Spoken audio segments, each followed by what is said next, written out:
Минатата сабота застанавме кај објаснувањето на еднобитноста или едносушноста на Отецот, Синот и Светиот Дух. Јас би сакал да нагласам дека денешните адвентички теолози не веруваат во оваа доктрина. Еве уште еден доказ за тоа. Тука ја држам книгата Ветришта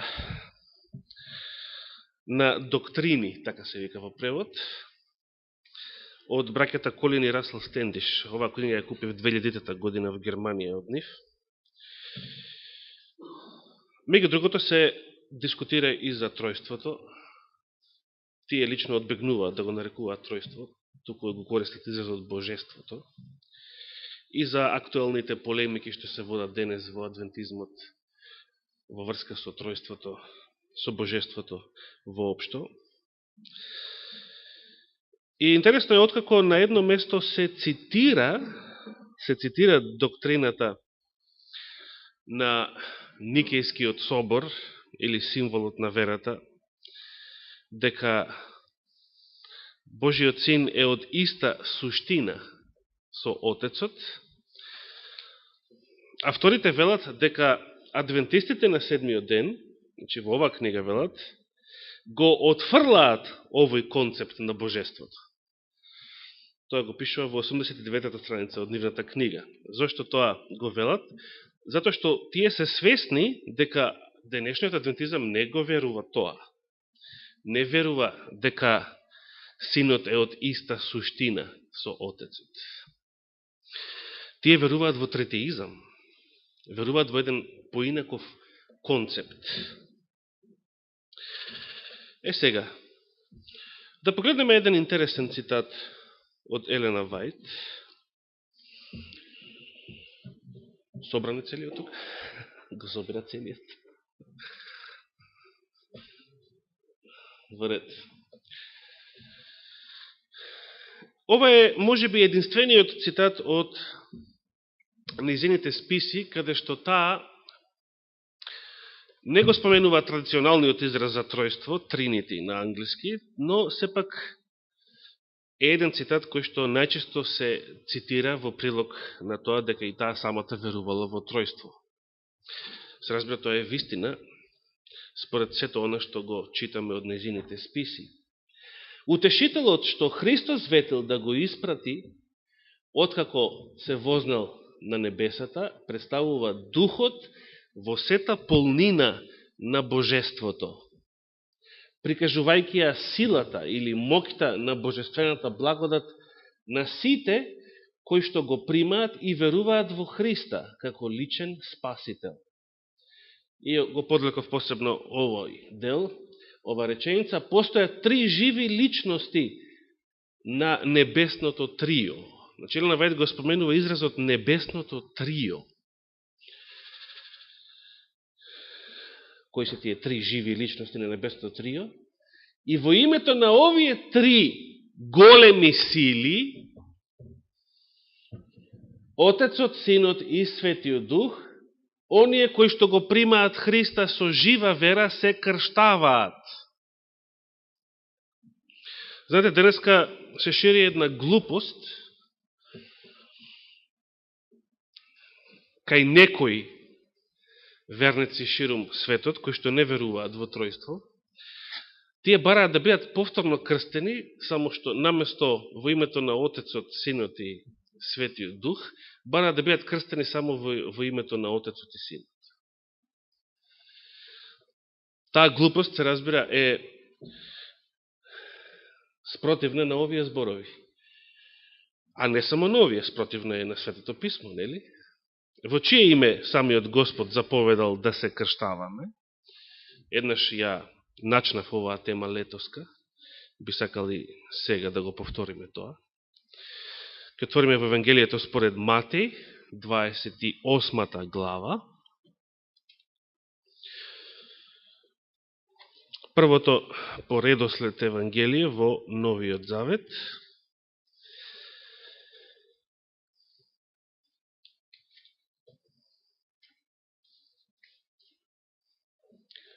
19 стих, одете и научете ги сите народи, крштавајки ги во името на Отецот и Синот и Светиот Дух.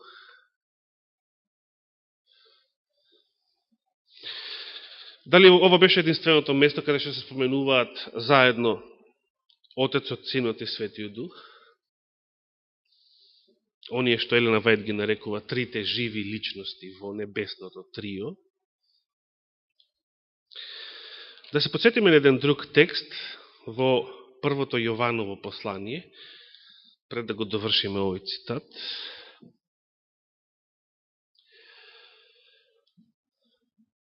Прво Јованово 5.7. Еден друг оспоруван текст во Светото Писмо,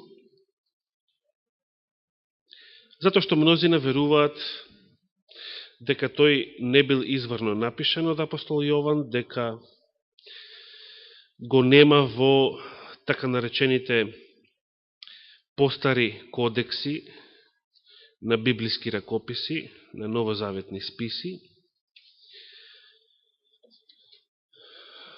а таму го нема затоа што им пречал на гностиците, на гностичката ерес, бидејќи тие постари кодекси се полни со еден куп испуштени стихови, значи тие имаат полни се со еден куп грешки, од кои што најголемиот број грешки се испуштени цели стихови и цели текстови од Новиот Завет.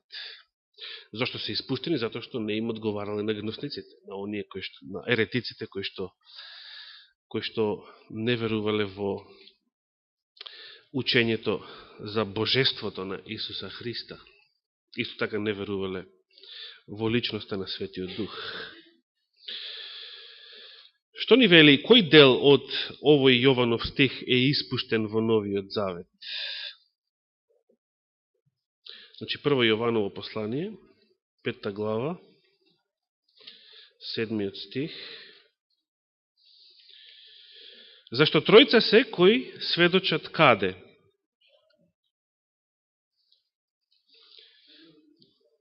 Какви Библии имате со вас?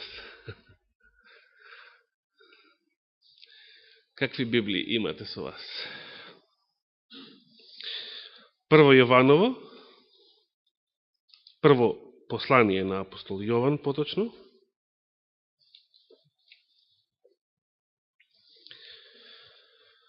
Петта глава, 7 стих. Го најдовте ли тој текст?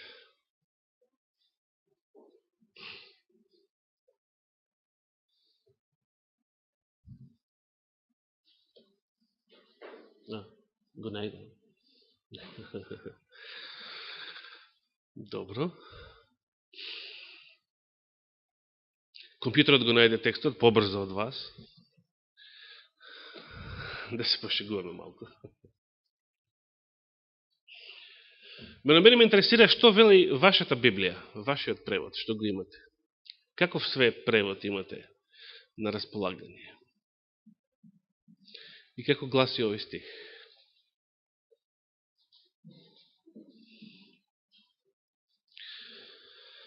Зашто тројца се кои сведочат каде? Ај како прочитам комплетниот текст. Тројца се кои сведочат на небото, Отецот, Словото и Светиот Дух. И овие тројца се што? Едно. Повторно не, како што споменав мијата сабота, не се вели еден, туку едно. Во суштина.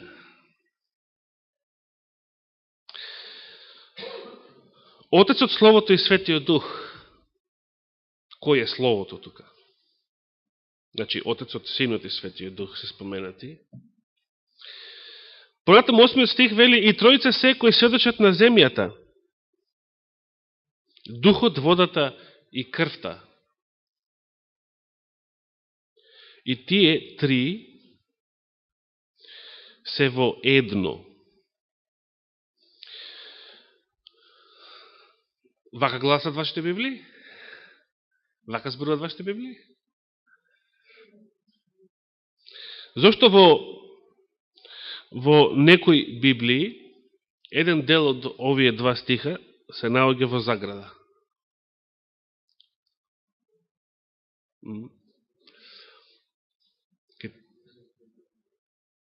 Го нема воопшто. Да. Значи, видите како во некои преводи гласи стихот. Зашто постојат тројца сведоци, духот, водата и крвта, и сведоцтво на сите тројца се совпаѓа. Така динамично го превели. Не е битно тоа последното. Што е испуштено? Испуштено е делото текстот кој што во другите преводи го има, но се наоѓа во заграда. На небото, Отецот, Словото и Светиот Дух и Духот. И овие тројца се едно. А на земјата кој сведочи, според апостол Јован? Духот, водата и крвта. Каде се наоѓаат водата и крвта? Каде се наоѓаат водата и крвта? Според 8 стих. На небото или на земјата? На земјата. Каде се наоѓаат Отецот и Словото, Отецот и Синот? На небото или на земјата? На небото. А кој е и на небото и на земјата? Духот. Дали забравите дека Духот го има и ваму и таму? Зошто е тоа така? Затоа што Господ е Духот и преку Светиот Дух тој е се присутен насекаде. Духот е тој кој што не е ограничен со никаква форма, простор, време и така натаму.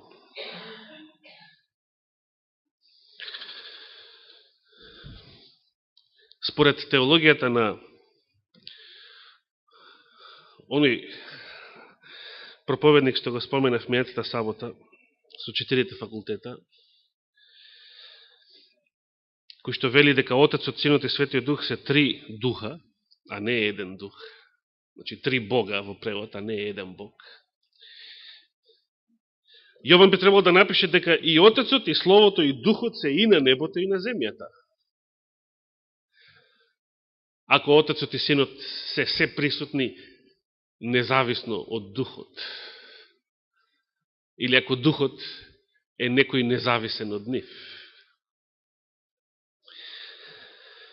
Но не е така. Отецот и Синот се на небото и тогаш кога Јован го пишувал ова, а и денес е така, водата и крвта се на земјата, не се на небото, а Духот е насекаде. И на небото, и на земјата. Да се вратиме на цитатот од Елена Вајд. И овие сили, значи овие 3 сили што таа ги спомена, Отецот, Синот и Светиот Дух, ќе соработуваат со послушните орудија на небото во неговите напори, во нивните напори да живеат нов живот во Христа. Еден цитат што потекнува од 1905 година и понатаму го има и во книгата Евангелизам, 615 страница. Таа книга е инаку компилација од средината на минатиот век. Не постојала во времето на Елена Вајд. Се поставува прашање, дали Елена Вајд верувала во тројство? Дали апостол Јован верувал во тројство? Дали апостол Матеј верувал во тројство? Да. Нема потреба да се бега, да се негираат овие стихови, да се бега од нив, за да се докажува дека немало тројство. Овие стихови се автентични стихови во Библијата. И Матеј 28:19, и 1 Јованово 5:7, и делото до 8, ониот што е во заграда, и што во многу преводи го нема. Тоа се автентични стихови. Меѓутоа, тоа не значи дека Елена Вајд и целото рано христијанство верувале во денешниот третеизам на адвентистичката црква. Тоа не значи. Зошто не значи? Да погледнеме едни други нејзини цитати, да го погледнеме вториот, например. Зборувајќи за Синот, Библијата ни вели дека светот е создаден од кого? Апостол Павле што ни кажува во Колосијаните, например? Ајде пред да го прочитаме пред цитатот, да отвориме во Колосијаните. Денес може би ќе имаме повеќе време за да прочитаме повеќе и библиски стихови. Ајде едно библиско прашање, за да не заспиете. Каде се наоѓа текстот во Колосијаните, кој што ни кажува од кого е создаден светот, се што е на небото и на земјата. Се што е создадено. За жал не е тука сестра Марја, која што го погоди библиското прашање мејатата сабота.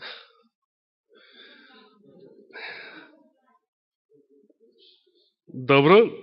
Значи, слушнав 1.16 и 17, слушнав и 2.9. Ајде да ги прочитаме.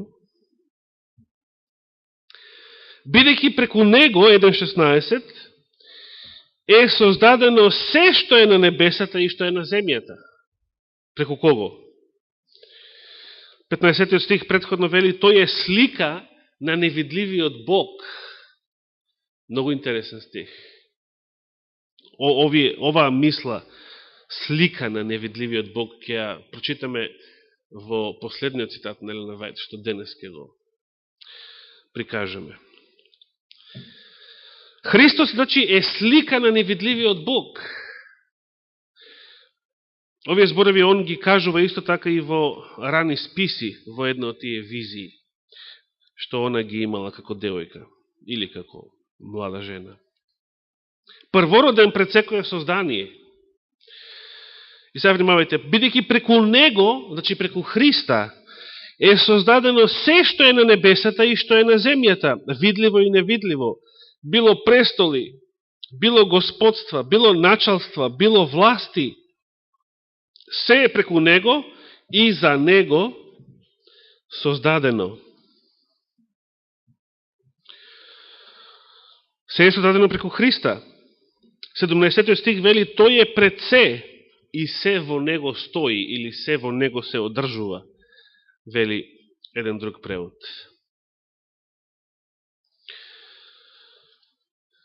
Да застанеме малку за миг. Во 15 стих, каде што се вели дека е слика на невидливиот Бог, апостол Павле го нарекува првороден пред секое создание. Јеховите сведоци велат дека ова првороден значи дека е создаден, дека е прво создание. Меѓутоа, дали е тоа така? Се разбира, не е. Во некои наредни предавања ќе можеме да посветиме малку време и простор за тоа што значи изразот првороден кога се употребува за Христа. Токму затоа што преку него е создадено се што е на небесата и што е на земјата, што е видливо и невидливо. Преку него е создадено. И видите сега што кажува Елена Вајд тука. Светот беше создаден или направен од него и без него ништо не е создадено од оно што е создадено, што постои. Така, тоа се Павловите зборови. Односно, она ги цитира тука Јовановите зборови. Ако Христос ги создал сите нешта, тогаш тој постоел пред сите нешта. Точно? Значи, може ли он самиот да биде создание? Ако он ги создал сите создание, може ли он самиот да биде создание? Не може. Он ги создал сите создание, он постои пред сите создание. Значи, што и да значи изразот првороден пред секое создание, од 15 стих, не значи тоа што вели ереста на Јеховините сведоци, дека он самиот е создаден. Што и да значи изразот првороден пред секое создание, не го значи тоа што тие го тврдат. Зборовите кажани во овој поглед се толку решителни што никој не треба да биде оставен во сомнеш. И сега внимавајте, Христос беше Бог, беше се мисли, значи и пред. Христос беше Бог, дали го разбирате овој прилог, во суштина, суштински.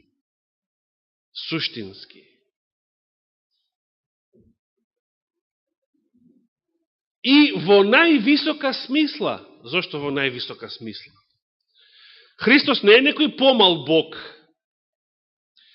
Не е некое инфериорно божество, како што учеше полуаријанската ерес. Не е, се разбира, создание, како што учеше и учи ден денес аријанската ерес на Јеховините сведоци.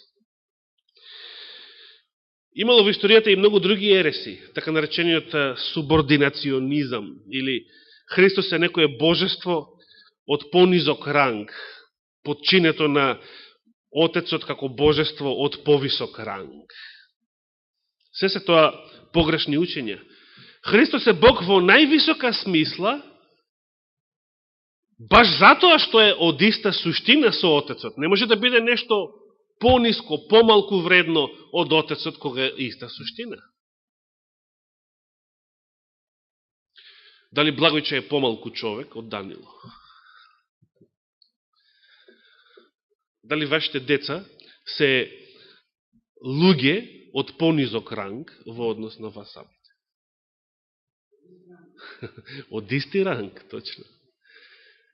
Вашите деца се тоа што сте и вие. Не се мајмуни, кучиња, гуштери или суштества од понизок ранг. Христос не може да биде суштество од понизок ранг во однос на Отецот, и Христос е еднаков со Отецот, и Христос е Бог во највисока смисла, не затоа што е некој друг Бог, туку баш затоа што е роден од Отецот, баш затоа што е од иста суштина со Него. Сега ќе навлеземе подоцна што значи тоа роден од Отецот. Нешто што го исповедале и Елена Вајд, и наназад еден куп христијански учители низ историјата од раното христијанство. Имав намера да испечатам и да ви поделам, да умножам цитати од еден куп христијански учители низ историјата од вториот век, почнувајќи па до Елена Вајд, до 19 и 20-тиот. И може би тоа ќе го направам во некоја друга прилика, за да видите дека многу што Елена Вајд зборува, тоа не е прв пат кажано од неја, туку тоа го верувале и многу црковни оци, и го зборувале и многу учители од минатите векови, особено од првиот милениум. Значи, Христос беше Бог во суштина, суштински и во највисока смисла. Тој беше со Бога од сета вечност. Бог на се, благословен за секогаш. 1906 година во знаци на времето. 5. април 1906 година.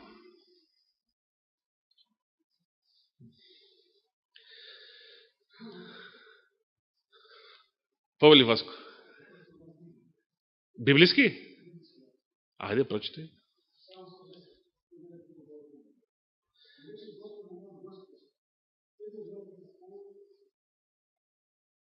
Добро, додека не ги сотрам непријателите своји во подножјето на нозите твои. И кој друг? Да не е истиот, кеше го... Да. Така. Значи, Отецот му вели на синот и му се обраќа со Боже. Така. А Давид вели му рече Господ на мојот Господ. Сега, дали тоа значи дека постојат два Бога, односно со се Духот Свети 3?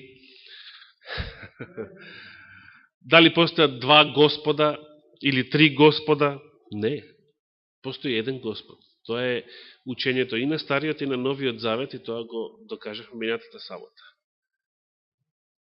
А зошто тогаш може и за Отецот, и за Синот, и за Светиот Дух да се кажува дека е Бог, дека е Господ, дека е Јахве, и тоа во највисока смисла, дека во тој поглед нема разлика помеѓу нив?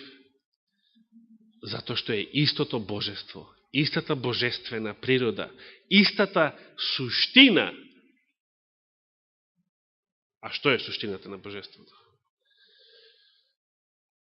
Кога Елена Вајд вели дека верниците оправдани со вера имаат удел во божествената природа и дека треба да имаме удел во божествената природа, како тоа имаат удел во божествената природа, на кој начин,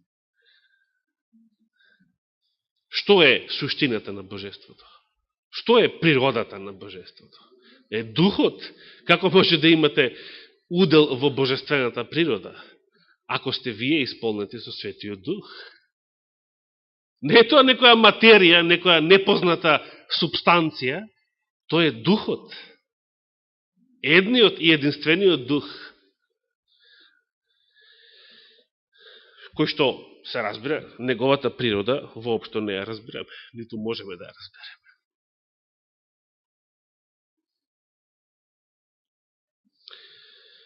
Сега се соочуваме со некои други цитати од списите на Духот на пророштвото. Например, овој. А не е овој единствениот, има и некои други. Има, например, еден цитат кој што го имам среќавано кај на разни страници на интернет, особено и од некои православни и од некои протестанти, критичари на адвентизмот. Има цитат кој што вели: Исус Христос не беше Господ Бог семоќен. Така малку и непрецизно го преведуваат на македонски. Се што сака да каже на навајте дека Синот, дека Исус Христос не бил истата личност како и Отецот, при што Отецот го нарекува Господ Бог семоќен, но се добива впечаток дека како да Христос не е Господ Бог семоќен. Како кога самиот Христос го нарекува Отецот единствениот вистински Бог, и некои стекнуваат впечаток дека ако така веруваме, испега дека Синот или Светиот Дух не се вистински Бог. Дека се тие можеби некое инфериорно божество. Но не е така. Го избрав овој цитат затоа што овој цитат всушност ќе ни каже како тоа постојат три живи личности во божествено, во небесното трио, според незините зборови, а сепак еден Бог. Елена Вајд вели: Господ Исус Христос, единородниот Син на Отецот, е навистина Бог во бесконечност, или би може да речеме бесконечен Бог. Дали Христос е навистина Бог? Да. Дали бил некој помал Бог што бил потоа подоцна издигнат или возвишен да стане еднаков со Отецот? Не. Христос во својата суштина, по својата природа е Бог на вистина еднаков со Отецот, затоа што ја има истата природа. Човек со човек е еднаков. Ние сите сме роднини, сите потекнуваме од Адам. Меѓутоа човек и мајмун, човек и гуштер, човек и свиња не е еднакво според Божјето Слово, а е еднакво за мнозина кои што сакаат така да живеат, како споменатите суштества. Но, според Божјето Слово, човекот има посебно достоинство. Значи, Христос е единородниот Син на Отецот. Елена Вајд го потребува овој често употребуван библиски израз, единороден. Е навистина Бог во бесконечност, но не и во личност, во личноста. Елена Вајд одрекува дека Христос е навистина Бог во личноста, а вели дека е навистина Бог во бесконечност. Елена Вајд вели, ве буни овој цитат? Јас се уште ништо не почнав да објаснувам во врска со овој стих. Јас само го цитирам стихот, односно цитатот, и се уште не почнав да објаснувам ништо. Елена Вајд вели дека Господ Исус Христос, единородниот Син на Отецот, е вистински Бог во бесконечност, но не и во личноста. Во ред, сега ќе почнеме да објаснуваме.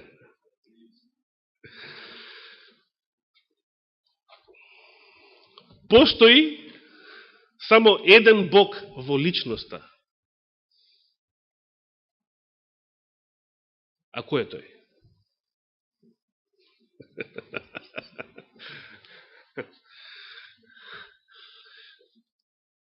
Или ајде, зашто Христос, единородниот син на Отецот, иако е вистински Бог во бесконечност, со сите божествени атрибути, како што е Отецот бесконечен и тој е бесконечен. Се што е Отецот и тој е тоа. Освен што не е, што само Отецот е негов Отец, а тој негов син, а не е обратно. Значи, Христос во се е Бог, исто како и Отецот, ништо помалку, освен во неговото татковство. И Отецот е во се Бог, исто како Синот, освен во синовството на Синот. Значи, врската помеѓу Отецот и Синот е природна. Не се тоа улоги, не се тоа нешто што може да се каже обратно. Може ли Отецот да стане син, може ли Синот да биде негов Отец и така натаму. Ке цитираме една таква глупост од нашата библиска полука, од второто тромесечие 2008 година. Тоа ќе биде можеби за 2 саботи, како што планирам, на 20. Зошто Христос не е, иако е вистински Бог во бесконечност, не е Бог вистински и во личност? Зошто? Христос е личност, но не е Бог во личноста, вели таа. Сега сакаме да објасниме што значи ова. Значи, тоа е тоа што треба да го објасниме. Јас се уште ништо не почнав да објаснувам. Само го цитирав оно што Елена Вајд го кажу. Јас само цитирав до сега. Сестра Олга, само го цитирав незиното. Мислиш, она ти ги помеша. Значи, затоа го споменав овој цитат како еден од мнозина кои што создаваат забуна. Значи, можеби вие не сте биле запознати со овој цитат. Меѓутоа има многу адвентисти широм светот кои што ги знаат овие. И не само овој, и многу критичари на адвентизмот, многу православци, многу католици, многу протестанти кои што ги знаат овие цитати и ги користат овие цитати за да ја напагаат Елена Вајд. Како некоја што не верувала во божеството на Синот или што го маловажува на некој начин Синот и така натаму и така натаму. Сепак овие цитати кажува една многу убава вистина. Бидејќи, ако не го кажува ова, ако кажува дека Христос е вистински Бог и во личноста, ако кажува дека и Светиот Дух е вистински Бог и во личноста, тогаш навистина постојат 3 Бога, а не еден. Христијанството од секогаш, од најрани времења, од апостолски времења, верувало во само еден Бог. Знаете кој е славен како најголем светец во православието? И заради тоа, првиот ден од годината него му го посветија. Свети Василий Велики, Василица. Знаете што има изјавено тој во 4. век? Тоа ќе биде во еден од тие цитати што ќе ги поделам како историски цитати од црковната историја. Тој вели, ние христијаните веруваме во само еден Бог, а тоа е Отецот. Чудно? Воопшто не е чудно. Символот на верата од 4. век исто така вели, ќе го цитираме нареден пат. Верувам во еден Бог, Отец, Создател на небото и на земјата. И потоа продолжува и во Синот, во Господа Исуса Христа, Синот на овој Отец, потоа продолжува и во Светиот Дух и така натаму. Но Бог е еден. Зошто Бог е еден во личноста? Значи, Василий Велики не бил епископот Кападокијски, патем речено, за кој МПЦ тврди дека неговите мошти се наводно во Струмица наоѓа. Колко тоа вистина, не навлегува. Но малко е чудно зашто некој што бил епископ во Кападокија, од денешна Турција, би завршил во Струмица. Може би таа. Како и да е. Тој не бил Јеховин сведок, тој не бил припадник на аријанската ерес, тој не бил некој што го омаловажува божеството на Синот, некој што не ја признава личноста на Светиот Дух. Не би бил најголем светец во православието, ако бил таков. А сепак тој рекол, ние христијаните веруваме во еден Бог, а тоа е Отецот. Јас ги цитирав овие зборови во една моја проповед. Прв пат, тоа беше јануари 2009 во малата сала, се сеќавам, кога беше присутен оној албанецот, оној пријателот од Битпазар, кој што беше многу воодушевен од таа тема. И тоа толку воодушевен, што на излегување од салата по богослужението ми кажа нешто што ни еден муслиман не би го кажал. Кажа дека Христовата жртва на крстот била жртва за прародителскиот греф. Потоа кажа и нешто што не е точно, дека таа не ги покрива и нашите сега сторени гревови, меѓутоа, според мене беше голема работа еден муслиман да признае дека Христос навистина умрел на крстот и дека таа жртва навистина била заради гревови, па макар само заради прародителскиот, како што он тврдеше.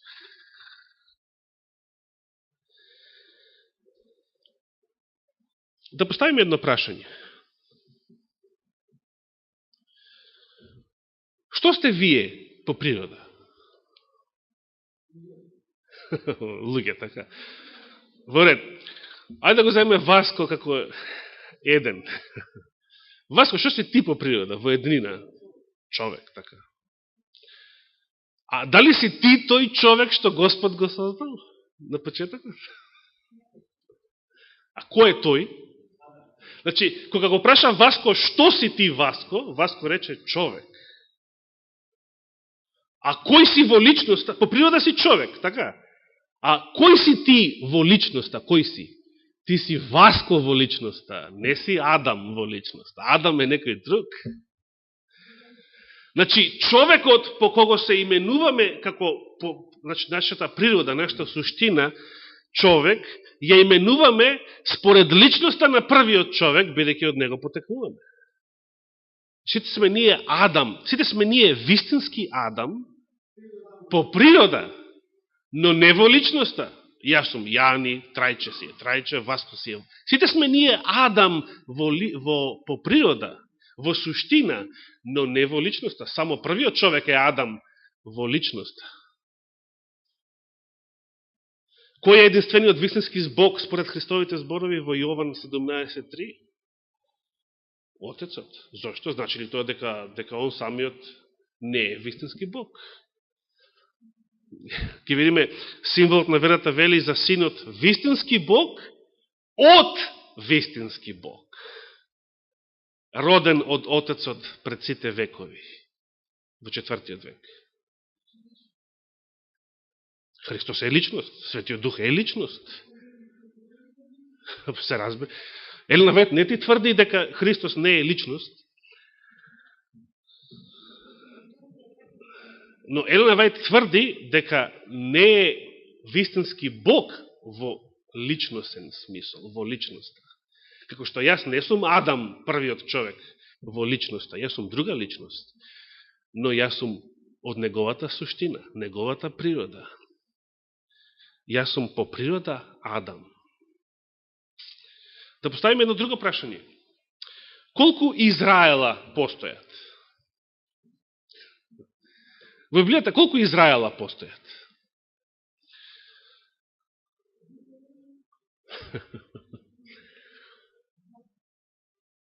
А има разлика меѓу тие два. Каде првпат го среќавате по имот Израел? Јаков. Сега, кога Јаков бил наречен Израел?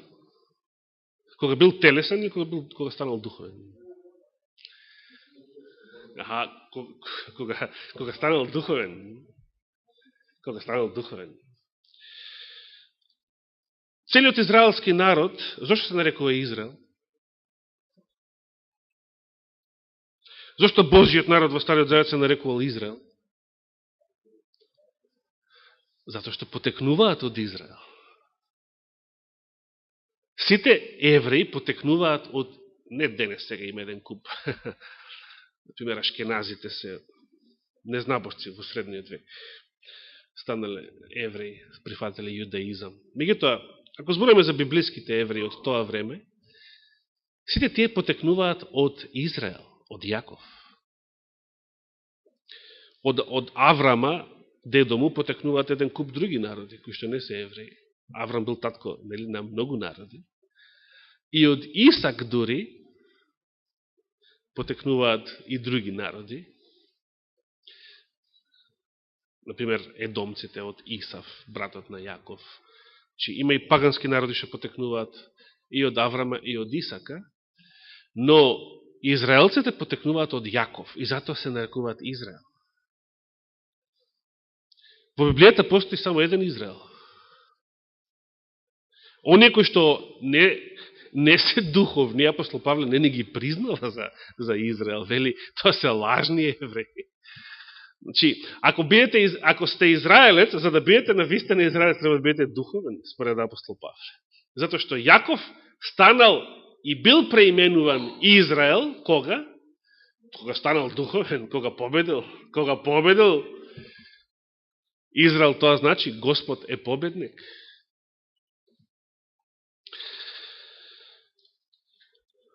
Сега, иако постојат милиони израелци, затоа што потекнуваат од Израел, колку Израела постојат во личност? Само еден, само патриархот Јаков. Само тој бил Израел како лично име за него. Ниту еден друг евреин, ниту еден друг негов потомок. Со овие примери од човечките семејства, можеме да го објасниме овој цитат. Всушност, овој цитат кажува една многу убава вистина, дека постои само еден Бог. Отецот, кој што од вечноста воопшто не е сам, туку има син, и синот се споменува во Стариот Завет. На најмалку 2 места споменува Божиот син по тоа име, како син, како Божи син во Стариот Завет. Се сеќавате на тие места. А инако се споменува и на други места под различно име. Например, ангелот на Заветот и така натаму. Но како Божи син се споменува во најмалку 2 места во Стариот Завет.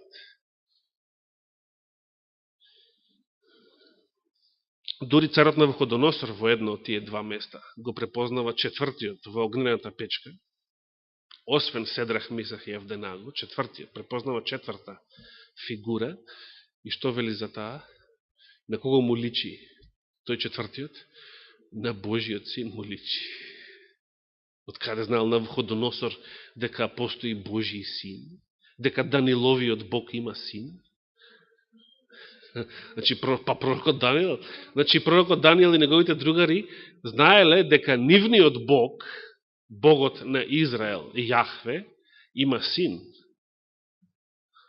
Со векови пред Христа, пред Новиот Завет. И сега, пред да го прочитаме последниот цитат од Елена Вајт,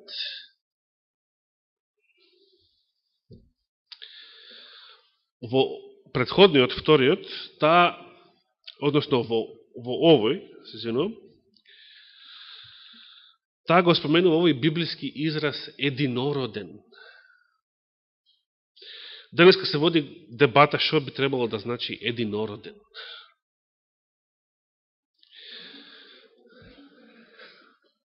Точно.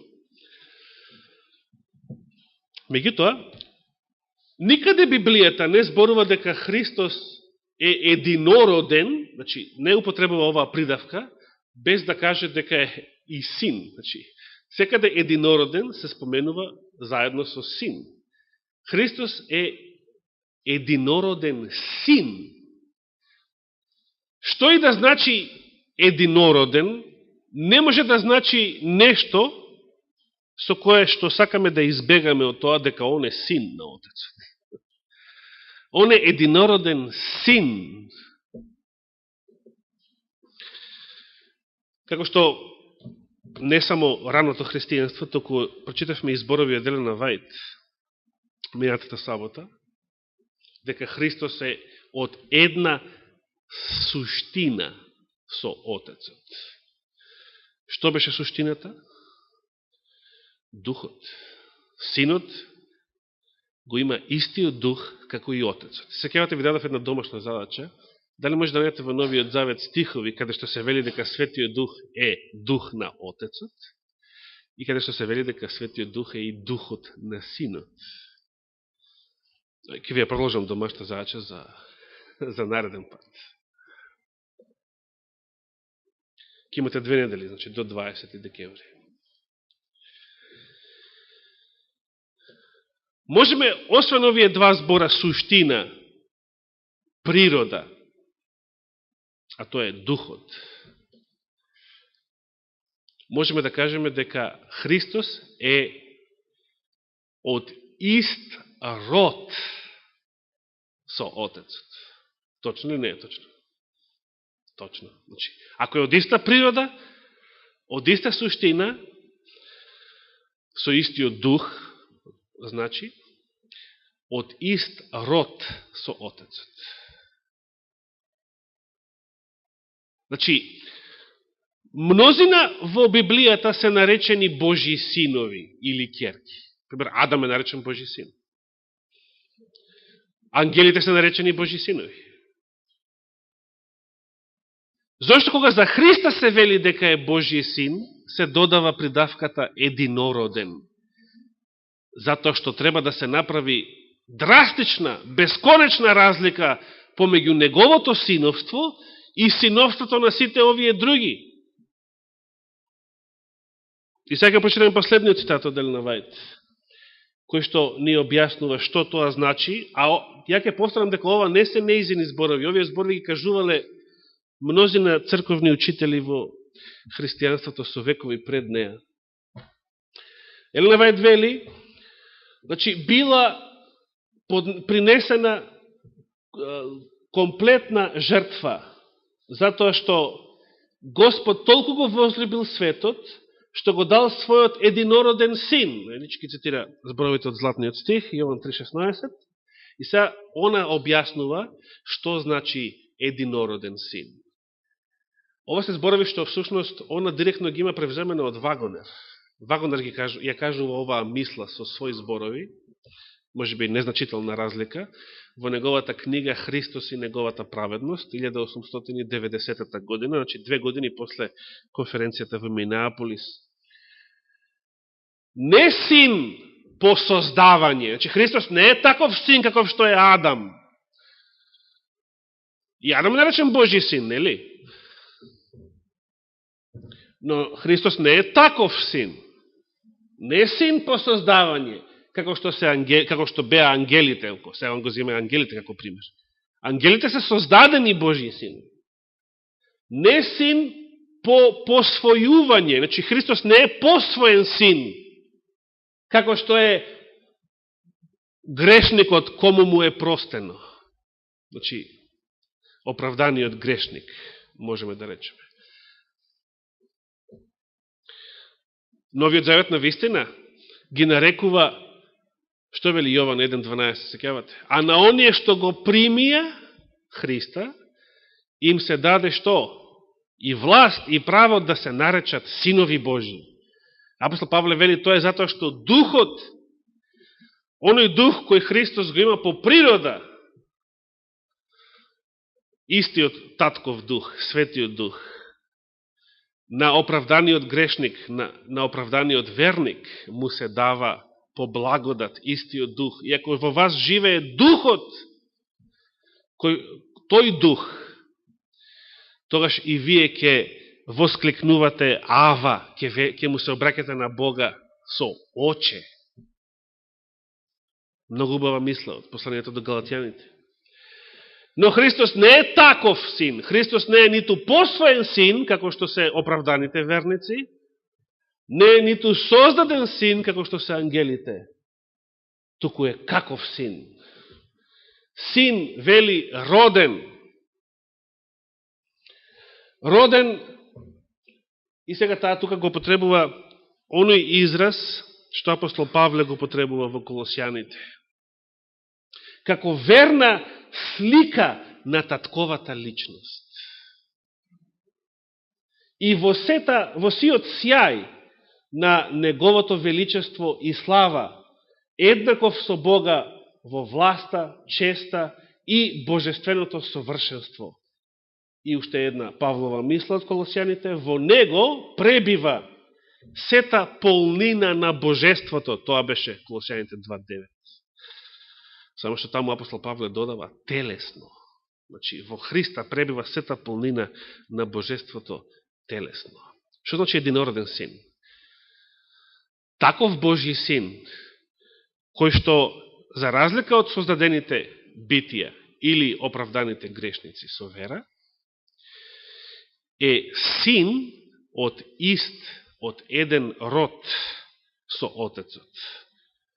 Значи, Христос е единствениот природен син, може да речеме, на Отецот. А секој друг е син во друга смисла. Може да биде син во друга смисла. Ако ние не ја правиме оваа разлика, а денешните адвентистички теолози не ја прават, тогаш не сме подобри од муслиманите. Јас сум имал дискусија со муслимани на интернет, кај што велат, па и ние сме синови, значи, сака да каже, ако е Христос син, ништо посебно не си кажал. И ние сме Божи синови. А, не е Христос таков син, како што сте вие. Христос е син по природа, по род. Вагонер често ја нагласува оваа мисла, дека оно што оправданиот верник може да го има, а може да има се, затоа што му е даден Христос како најголем дар во Светиот Дух. Сета божествена благодат. Сето тоа го има по природа. Или, зашто вели во Евреите, зашто Христос не се срами верниците на оваа земја, оправданите грешници, да ги нарече своји браќа. Зошто не се срами да ги нарече? Зошто ги нарекува браќа?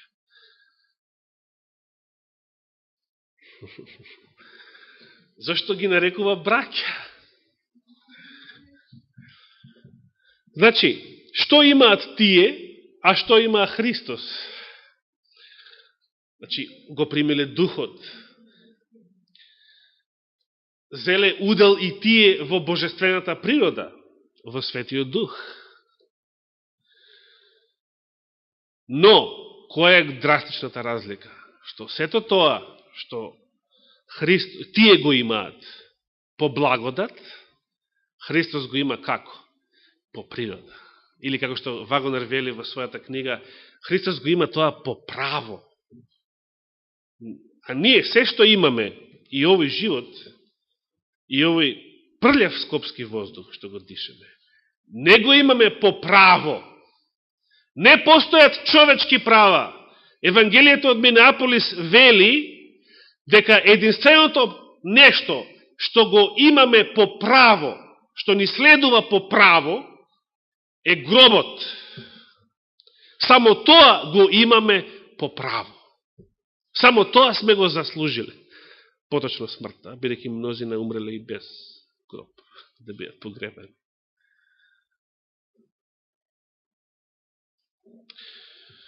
Шешел му се закани на Хашкиот трибунал, дека дури ако ме убиете, мојот гроб ќе се бори против вас. Меѓутоа, нема гаранција дека ако биде убиен ќе има гроб. Нема гаранција. Но, сето друго што го имаме е благодат. А благодат не е право, не е заслуга. Поклон. Само Христос сето оно што го има по право, по својата божествена природа. Нека му е фала и слава вечно. Амин.